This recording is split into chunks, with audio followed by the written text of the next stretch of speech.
सुरुवातीला आपण बघूयात की कपिल सिब्बल भाजप बाबतीत नेमकं काय म्हणतात.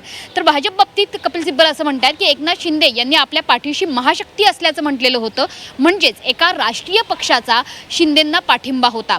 सोबतच हा राष्ट्रीय पक्ष नेमका कोण, तर महाराष्ट्रातून सुरतला आणि गुवाहाटीला शिंदे गेलेले होते, त्यांचे समर्थक आमदार गेलेले होते. गुजरात आणि आसाममध्ये कोणाचं सरकार होतं, तर ते भाजपचं सरकार होतं. त्याच्यामुळे सुरक्षितपणे ते त्या ठिकाणी पोहोचू शकले, सुरक्षितपणे ते त्या ठिकाणी एकत्रित जमू शकले आणि त्यांनी त्या पुढच्या बैठका केल्या, त्यापुढे बोलणी केली. पुढे कपिल सिब्बल असं म्हणतात की स्वतः जे सध्या राज्याचे मुख्यमंत्री आहेत त्या देवेंद्र फडणवीस यांनी राज्यपालांनी जे पत्र लिहिलेलं आहे त्या पत्राचा देखील उल्लेख सध्याच्या घडीला कपिल सिब्बल न्यायालयामध्ये करतायत आणि हा सर्वात महत्त्वपूर्ण उल्लेख आहे. कदाचित इथून पुढच्या संपूर्ण न्यायालयीन सुनावणीला एक वळण देण्याचा हा प्रयत्न कपिल सिब्बल करतायत असं म्हणायला हरकत नाही आहे. ज्या पद्धतीने कपिल सिब्बल आक्रमकपणे ठाकरे गटाची बाजू मांडतायत, तर शिंदे गट तयार होण्याला किंवा शिवसेनेचे आमदार फुटून जायला एका राष्ट्रीय पक्षानं मदत केली हे सिद्ध करण्याचा कपिल सिब्बल प्रयत्न करतायत असं म्हणायला हरकत नाही आहे. ज्या राज्यांमध्ये आमदार गेले, ज्या ठिकाणी त्यांच्या बैठका झाल्या, त्या राज्यांमध्ये सत्ता भाजपची होती. इतकंच नाही तर देवेंद्र फडणवीस यांनी त्यानंतर राज्यपालांना पत्र लिहिलं. अर्थातच सध्याचे मुख्यमंत्री आणि तत्कालीन विरोधी पक्षनेते देवेंद्र फडणवीस यांनी जे राज्यपालांना पत्र लिहिलं होतं ते राज्यातल्या राजकीय स्थितीबाबत लिहिलेलं होतं. कारण जर काही आमदारांचा गट हा फुटून जात असेल तर अर्थातच राज्यामधली सत्ता ही ज्या सत्ताधारी पक्षाचे आहेत त्यांची सत्ता धोक्यात येते. ते त्यांचं संख्याबळ पुरेसं होत नाही, ते अल्पमतात येतात आणि त्याच्यामुळे विरोधी पक्षनेते म्हणून अशा पद्धतीचा पत्रव्यवहार होणं हे क्रमप्राप्त आहे. मात्र पुन्हा एकदा त्यावेळेचे विरोधी पक्षनेते आणि सध्याचे मुख्यमंत्री यांनी देवेंद्र फडणवीस यांनी राज्यपालांना पत्र लिहिलेले होते अशा पद्धतीचा उल्लेख कपिल सिब्बल यांच्याकडून कोर्टात केला जातोय. कपिल सिब्बल यांच्याकडून वारंवार हे ठसवण्याचा प्रयत्न केला जातोय की भाजपचा याला पाठिंबा होता, ती महाशक्ती म्हणजे भाजप आहे. कारण जे आमदार फुटून गेले ते ज्या राज्यात गेले त्या ठिकाणी भाजपची सत्ता होती. मात्र निश्चितपणे हा तर्क, हा युक्तिवाद कोर्ट कितपत मान्य करेल यावर देखील प्रश्नचिन्ह आहे. दुसरा जो युक्तिवाद कपिल सिब्बल करतायत आणि जो अतिशय इंटरेस्टिंग आहे तो असा आहे की कपिल सिब्बलांचं म्हणणं आहे की 2018च्या घटनेचा आधार घेऊन जे 39 आमदारांनी 39 प्रतिज्ञापत्र सादर केलेली होती ती वकिलांची चूक होती असं म्हटलं गेलेलं आहे. मग एकत्रितरित्या एकदम 39च्या 39 वकील चुकले का असा प्रश्न आता कपिल सिब्बल यांनी उपस्थित केलेला आहे. आणि ही चूक मुद्दामून केलेली एखादी कारस्थान वजा कृतीसुद्धा असू शकते असा शब्दप्रयोग कपिल सिब्बलांनी केलेला आहे. ही चूक नाही आहे, ही वकिलांची चूक नाही आहे, तर ती कारस्थान वजा कृती आहे असा दावा कपिल सिब्बलांनी केलेला आहे. एकदा का घटनापीठाने निर्णय दिला असेल तर विधानसभा अध्यक्ष त्याच्या विरोधात जाऊन निर्णय कसा देऊ शकतात असा सवाल सुद्धा कपिल सिब्बल उपस्थित करताना दिसत आहेत. कपिल सिब्बल पुढे असाही युक्तिवाद करतायत की निर्विवाद तथ्यांवर आधारित असं माझं मी म्हणणं मांडेन. विधिमंडळ पक्षाचा ठराव राज्यपालांकडे कसा पाठवला जातो हा देखील एक महत्त्वाचा प्रश्न कपिल सिब्बल उपस्थित करतायत. आणि याच कारणामुळे राज्यपालांनी फ्लोअर टेस्ट घेण्याचे निर्देश दिलेले होते. मात्र ती कृती सुभाष देसाई प्रकरणात चुकीची ठरवण्यात आली आहे. त्यामुळे विधानसभा अध्यक्षांनी जे म्हटलंय ते पूर्णतः संविधान पीठाच्या निर्णयाच्या विरोधात आहे. घटनापीठाने एक निर्णय दिलेला आहे आणि त्या विरोधात विधानसभा अध्यक्षांचा निर्णय आहे हे सिद्ध करण्याचा प्रयत्न कपिल सिब्बल करतायत. आमदार सुरतला आणि त्याच्यानंतर गुवाहाटीला गेले होते. 30 तारखेला त्यांनी भाजपसोबत सरकार स्थापन केलं होतं. हीच गोष्ट बरंच काही सांगून जाते. पुन्हा एकदा कपिल सिब्बल आपल्या त्याच जुन्या मुद्द्यावर येत आहेत की या सगळ्या कृतीच्या मागे एका राष्ट्रीय पक्षाचा हात होता हे ठसवण्याचा, हे सिद्ध करण्याचा कपिल सिब्बल प्रयत्न करतायत की आमदार आधी सुरतला गेले, त्याच्यानंतर गुवाहाटीला गेले आणि 30 तारखेला त्यांनी थेट जाऊन भाजपसोबत सत्ता स्थापन केली. ही गोष्ट बरंच काही सांगून जाते. कोणताही पुरावा याकरता सादर करण्याची गरज नाहीये, हा तर्कच पुरेसा बोलका आहे असं कपिल सिब्बलांचं म्हणणं आहे. परिस्थितीचं वास्तव या ठिकाणी पाहावा आणि तर्क लक्षात घ्यावा असं आवाहन खरं तर कपिल सिब्बल न्यायालयाला करताना दिसत आहेत.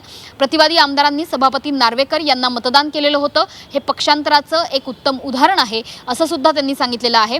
विरोधी पक्षासोबत राज्यपालांना भेटणं हे कलम 2(1)चं उल्लंघन आहे असं सुद्धा कपिल सिब्बल म्हणतात. कारण जेव्हा सुनील प्रभूंनी फुटून गेलेल्या आमदारांना बैठकीला उपस्थित राहण्यास सांगितलं तेव्हा त्यांचं उत्तर होतं की तुम्हाला कोणताही अधिकार नाही. एक महत्त्वाचा मुद्दा पुन्हा एकदा कपिल सिब्बल न्यायालयासमोर मांडताना दिसत आहेत की विरोधी पक्षासोबत राज्यपालांना जे फुटून गेलेले आमदार भेटलेले होते हे कलम 2(1)चं उल्लंघन आहे, कारण तोपर्यंत ते आमचेच आमदार आहेत असं शिवसेना उद्धव ठाकरेंच्या नेतृत्वात असलेल्या पक्षाला वाटत होतं. आणि त्याच वाटण्यातून, त्याच गृहीत धरण्यातून सुनील प्रभू यांनी व्हीप काढत बैठकीला उपस्थित राहण्याचे आदेश सुद्धा दिले होते. अर्थातच ते आदेश काही फुटून गेलेल्या आमदारांकडून पाळले गेले नाहीत.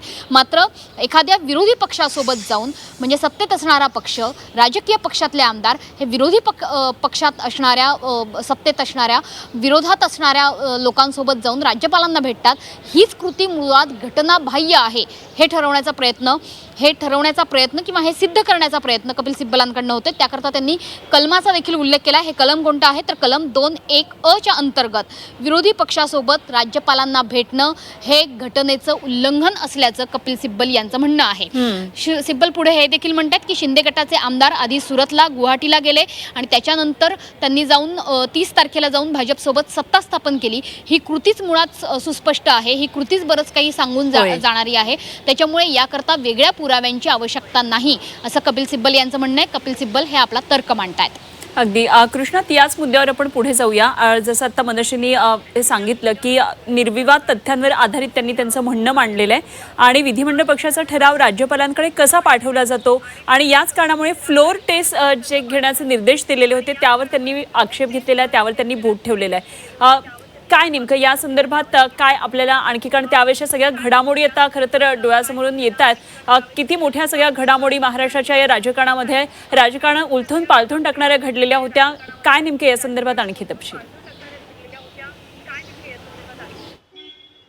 अनुभव माहीत आहे आपल्याला की साधारणतः जवळपास 30 दिवस हा संघर्ष चालला होता आणि या 30 दिवसामधला जो संघर्ष आहे, सुरुवातीला सुरत, त्यानंतर गुवाहाटी, त्यानंतर परत मुंबईत येणं, गोवा मार्गे येणं, या संपूर्ण ज्या ज्या ठिकाणी हे आमदार गेले, फुटलेले आमदार गेले, त्या ठिकाणी भाजपची सत्ता होती आणि कशाप्रकारे भाजपच्या सत्तेचा लाभ या ठिकाणी आमदारांना झाला. तिथली सुरक्षा व्यवस्था पुरवण्यामध्ये असेल किंवा तिथल्या इतर सुविधा पुरवण्यामध्ये असतील. त्यामुळं ज्यावेळी भाजप हा विरोधी पक्षात असताना थेट विरोधी पक्षातल्या नेत्यांना घेऊन राज्यपालांना भेटलं गेलं आणि तो देखील एका पत्राचा विधिमंडळ पक्षातील विधिमंडळ पक्षाचं जे पत्र आहे त्या पत्राचा आधार घेतला की मुख्य नेता म्हणून शिवसेनेचे मुख्य नेता म्हणून एकनाथ शिंदे यांना केलेलं आहे आणि ते पत्र घेऊन राज्यपालांना भेटणं हे कशा पद्धतीनं चुकीचं आहे. कारण राजकीय पक्ष हा वेगळा असतो आणि विधिमंडळ पक्ष हा वेगळा असतो. त्यामुळं अशा प्रकारे भेट घेणं हेच मुळात चुकीचं होतं आणि त्याचबरोबर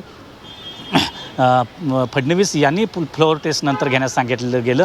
त्यामुळं एकनाथ शिंदे मुख्यमंत्री झाले ते कोणत्या पक्षाचे होते, जेव्हा ते मुख्यमंत्री झाले तेव्हा कोणत्या पक्षाचे होते, कारण तेव्हा तर जो पक्षाचा निर्णय जो आहे तो आला नव्हता, कारण तेव्हा तर ते शिवसेना UBTमध्येच होते असं म्हणता येईल, परंतु शिवसेना मूळ पक्षामध्ये होते असंच म्हणता येईल. मग त्यामुळं ते जेव्हा मुख्यमंत्री झाले तेव्हा ते नेमके कोणत्या पक्षात होते, कारण ते मूळ पक्षातच होते. त्यानंतर जो 23 जूनचा पत्र निवडणूक आयोगाला पाठवलं गेलं त्या पत्राच्या आधारे थेटपणे संपूर्ण पक्ष आणि चिन्ह हा शिवसेना शिंदेंना दिला गेला. परंतु 21 जूनचं जे पत्र शिवसेना UBTकडून निवडणूक आयोगाला दिलं गेलं त्याचा कुठंही उल्लेख जो आहे तो घेतला गेला नाही किंवा ते ग्राह्य धरण्यात आलं नाही, ज्यामध्ये सुनील प्रभू यांनी व्हीप बजावला होता आणि सुनील प्रभू हेच प्रमुख व्हीप होते आणि कायदेशीररित्या त्यांना ते अधिकार होते. जेव्हा व्हीप बजावला गेला तेव्हा बंडखोर आमदारांनी त्यावेळी बाईट दिलेले जे होते ते सांगितलं पाहिलं पाहिजे की आम्हाला हा व्हीप लागू होत नाही असं त्यावेळी त्यांच्याकडून उत्तर आल्याचं कपिल सिब्बल यांनी म्हटलेलं आहे. त्यामुळं कपिल सिब्बल यांचा जो युक्तिवाद आहे तो आता संपत आलेला पाहायला मिळतोय. कपिल सिब्बल यांचा युक्तिवाद आता संपत आला असला तरी काही महत्त्वाचे मुद्दे त्यांनी यावेळी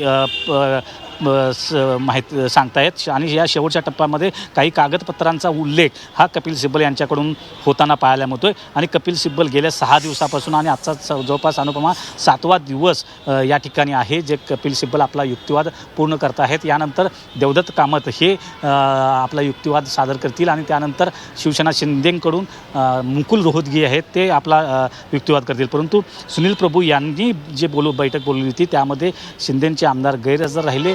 त्यानंतर विचारणा केल्यावर तुमचा व्हीप लागू होत नाही असं देखील त्यामुळे आमदार बोलले आणि सत्तेतल्या पक्षाने विरोधी पक्षासोबत सत्ता स्थापन करण्याचा हा प्रकार दिसून येतोय. सत्ता स्थापन करताना विरोधी पक्ष नेत्याला सोबत घेऊन अशा प्रकारे सत्ता स्थापन करण्यात आली आणि त्याचबरोबर ज्या प्रकारे तत्कालीन परिस्थिती जर अनुपमा लक्षात घेतली संबंधित त्या 30 दिवसामधली, अगदी भाजपकडून कोणीही या पक्षातल्या बंडखोरीच्या संदर्भात किंवा पक्षफुटीच्या संदर्भात कोणीही एकही नेता प्रवक्ता बोलत नव्हता. शेवटपर्यंत ते सांगत होते की हा त्यांच्या पक्षांतर्गत घडलेली घटना आहे. तेव्हाचा जर आपण आठवून पाहिलं गेलं तर भाजपकडून कोणीही बोलत पण नव्हतं की ही या संदर्भात, परंतु अगदी शेवटच्या टप्प्यामध्ये भाजप यामध्ये पूर्णपणे समोर आलं, सक्रिय झालं आणि थेटपणे राज्यपालांकडे ते पत्र घेऊन गेले फडणवीस आणि एकनाथ शिंदे, आणि त्यानंतर सत्ता स्थापन कशा प्रकारे झाली आणि त्यावेळी